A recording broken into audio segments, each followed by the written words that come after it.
At this point in time, I think a lot of people are confused and a lot of people don't understand what exactly the Milwaukee Brewers are doing. When you look into it, they were one series away from making it to the World Series, but that didn't end up happening. But the biggest thing is they went out there, instead of adding key players this offseason, they went out there, they traded Freddy Peralta to the New York Mets, and a lot of people are left confused on what exactly they are trying to do. Anyways, let's talk about it.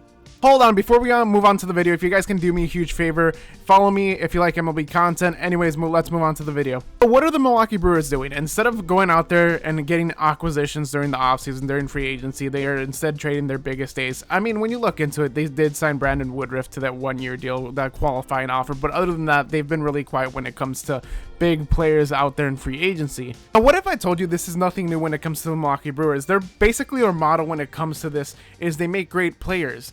Once they're in their last year of the contract, they say, hey, let's trade them away, let's get prospects that will stay here for years to come. Let's get into some examples. Let's start off with Josh Hader, where Josh Hader went to the Padres. What did the Brewers end up getting? The major things that they got is Robert Gayser and Estoy Ruiz. Robert Gayser is a young pitcher who has dealt with injuries. I think it's too early to tell what's going to happen with him, but Estoy Ruiz was part of the 3-team trade later that offseason that included William Contreras going to the Milwaukee Brewers. Now, I don't know if you live under a rock, but William Contreras is one of the best catchers in MLB. Top 5, top 10, depends who you're talking about it.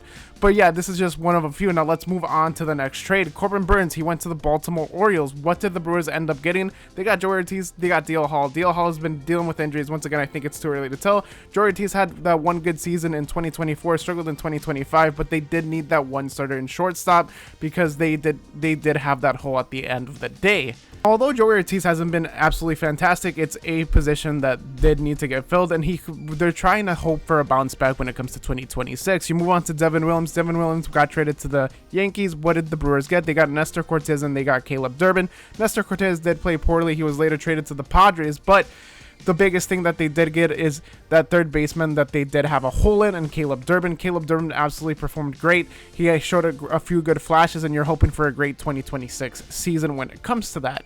Now you look at the recent trade with Freddy Peralta. What did the Brewers get? They got the 3rd and 5th prospect from the Mets, Jet Williams, who could be used at shortstop and the outfield.